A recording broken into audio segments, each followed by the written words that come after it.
A ilha que emergiu do fogo.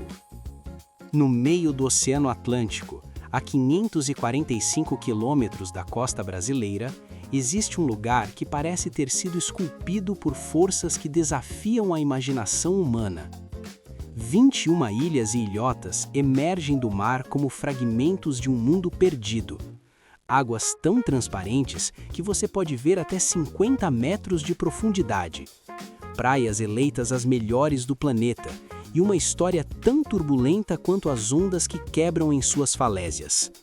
Este é Fernando de Noronha, patrimônio natural da humanidade, santuário ecológico e um dos lugares mais cobiçados e protegidos do planeta.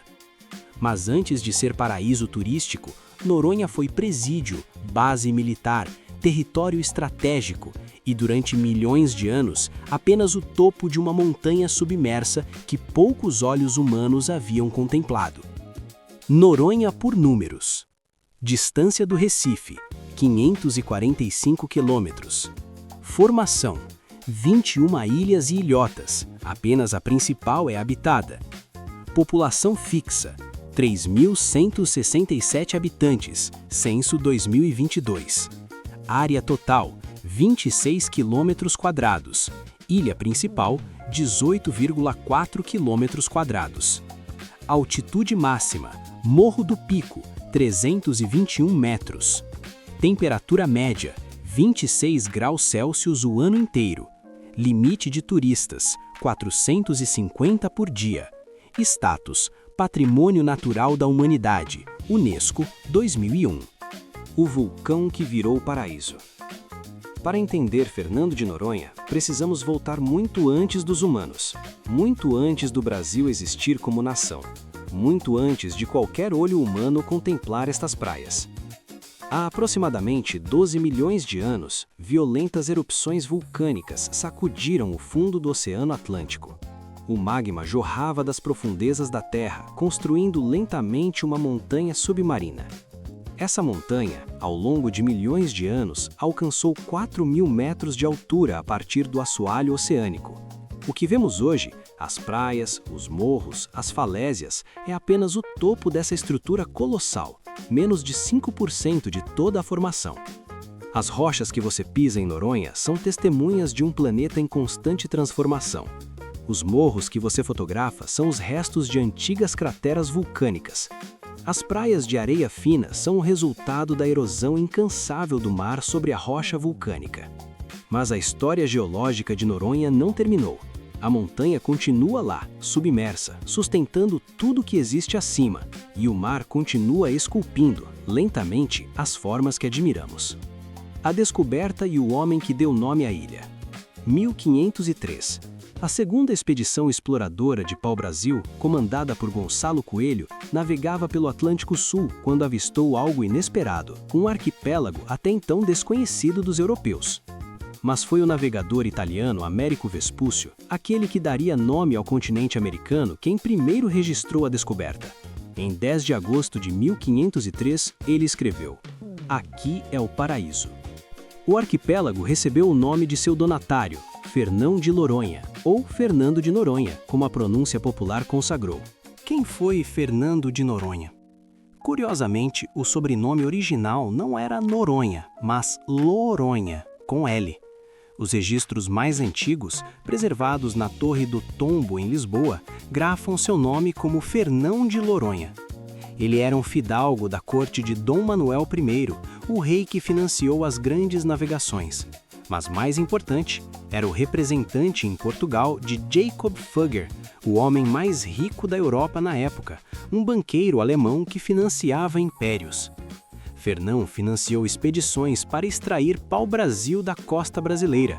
Como recompensa, Dom Manuel I lhe concedeu em 1504 a Capitania do Mar, um título que o tornava donatário do arquipélago.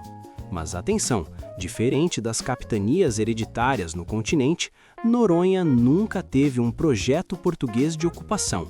Ficou abandonada por séculos e isso, de certa forma, preservou sua natureza intocada.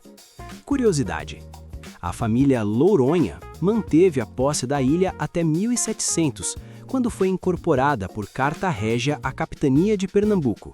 E com o tempo, o nome Loronha virou Noronha, a pronúncia que pegou e consagrou o paraíso. A ilha que foi presídio e fortaleza.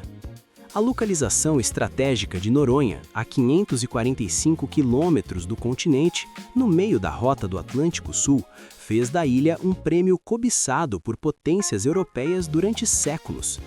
A lista de invasores é impressionante. Os invasores de Noronha.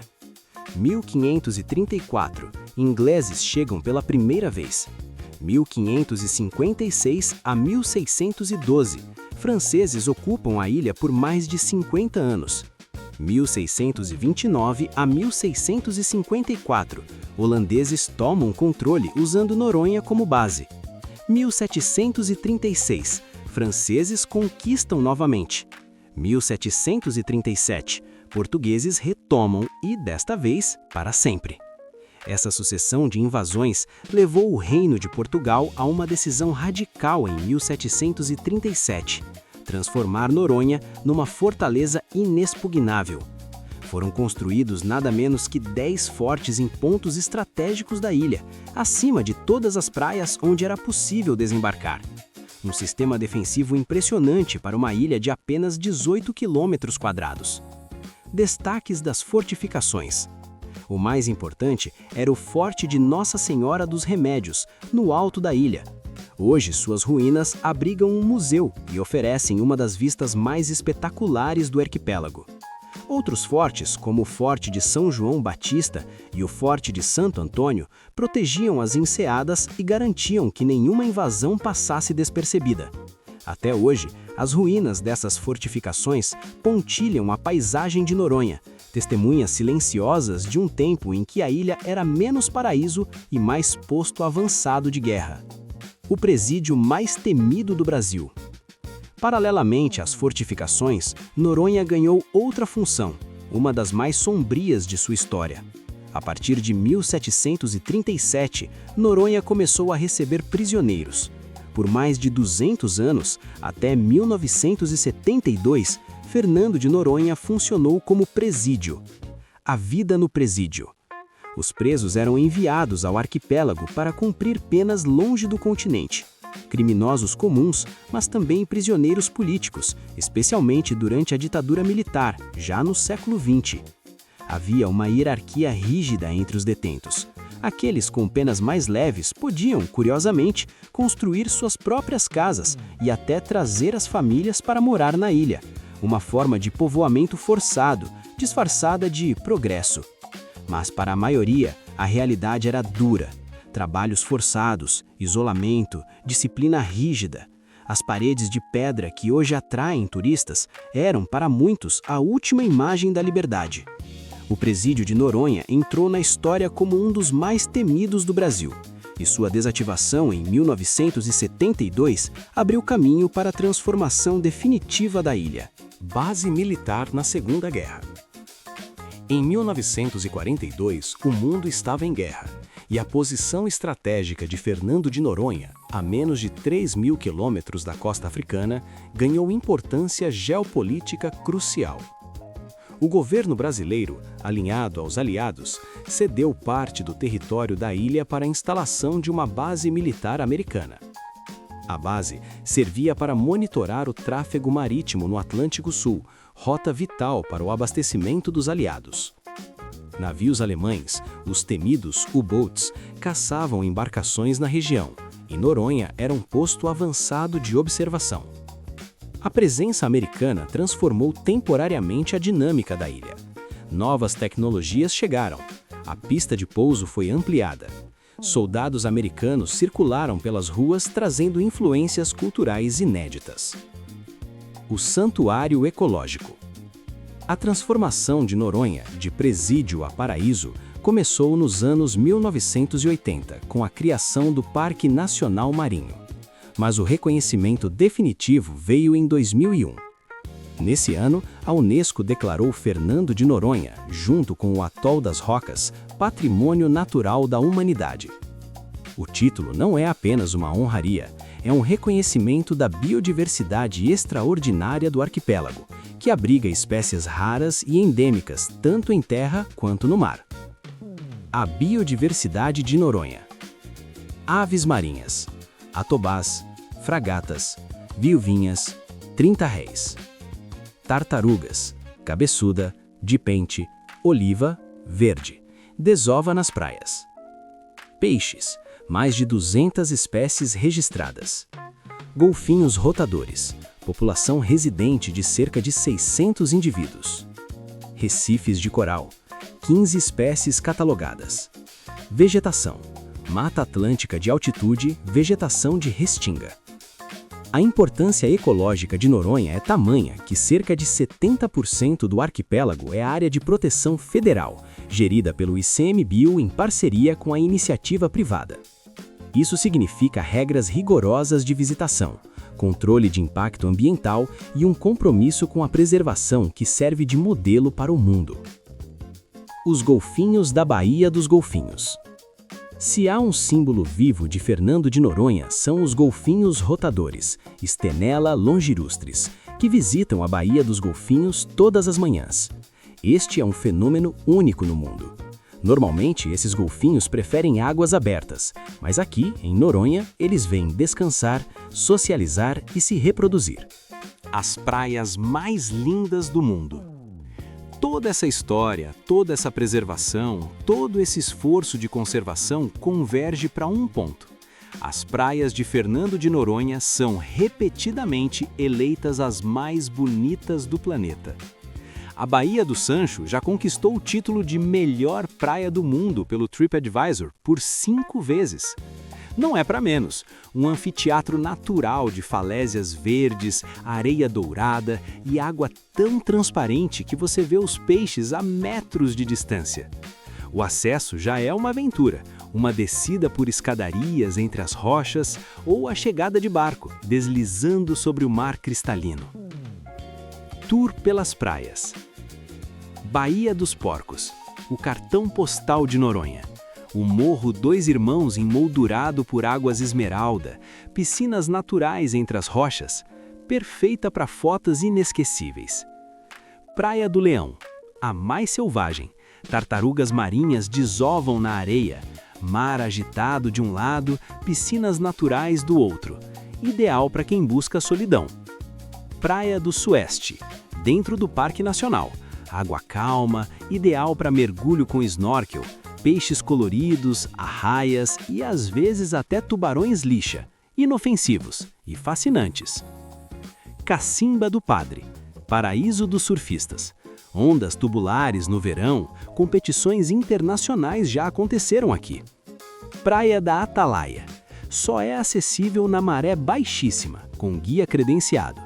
Piscinas naturais entre rochas vulcânicas, onde o mar revela um aquário a céu aberto. A lenda do Morro Dois Irmãos. O Morro Dois Irmãos, além de ícone visual, carrega uma lenda indígena fascinante. Conta-se que 2 irmãos pescadores desafiaram os deuses ao pescar em águas proibidas durante uma tempestade. Como punição, foram transformados em pedra, condenados a vigiar eternamente o mar. A lenda conecta a paisagem deslumbrante ao rico folclore brasileiro, adicionando uma camada cultural à experiência. As regras do paraíso. Chegamos ao presente. Fernando de Noronha é, hoje, um dos destinos mais desejados e mais controlados do Brasil. E é exatamente esse controle que garante sua preservação. A primeira regra: limite de visitantes. Apenas 450 turistas podem entrar na ilha por dia. Isso significa que, mesmo na alta temporada, Noronha nunca fica lotada. As praias mantêm sua tranquilidade. Os ecossistemas não são sufocados pelo excesso de gente. A segunda regra: taxa de preservação ambiental, TPA. Todo visitante paga uma taxa diária, que aumenta progressivamente conforme o tempo de permanência, um incentivo para estadias mais curtas e um financiamento para a manutenção da ilha. Custos para visitar Noronha em 2025-2026.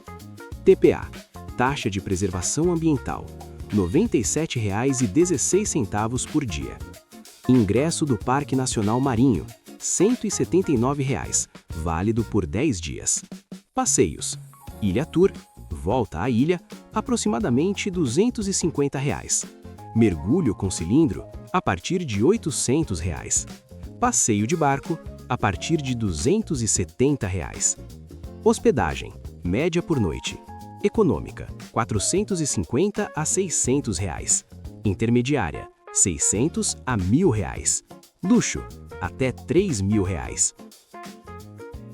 Sim, Noronha é cara, mas é caro manter um paraíso. Cada real pago em taxas e ingressos volta para a ilha em forma de preservação, coleta de lixo, tratamento de água, fiscalização ambiental. Há opções para todos os bolsos? O presidente do Convention Bureau, Ayrton Almeida, garante que sim. Pacotes com aéreo, hospedagem e passeios podem sair a partir de R$ 2.500 por pessoa saindo de Recife. Noronha Card. O Noronha Card. Uma curiosidade, Noronha tem sua própria moeda, o Noronha Card. É um cartão pré-pago, aceito em praticamente todos os estabelecimentos da ilha.